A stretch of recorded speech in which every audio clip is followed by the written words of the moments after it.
April 19న Akshaya Tritiya. ఆ రోజు ఏ చిన్న మంచి పని చేసినా అక్షయం అవుతుందని పెద్దలు మనకి చెప్తూ ఉండేవాళ్ళు.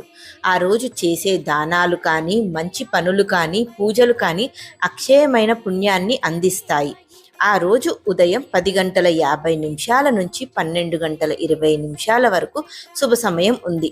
ఆ సమయంలో కలశ స్థాపన చేసి అమ్మవారికి తామర పూలతో కానీ, బిల్వ పత్రాలతో కానీ అర్చన చెయ్యాలి. ఓం శ్రీం హ్రీం శ్రీం కమలే కమలాలయే ప్రసీద ప్రసీద అనే మంత్రాన్ని 108 సార్లు జపం చెయ్యాలి. పాయసం కానీ, పానకం కానీ నివేదన చెయ్యాలి.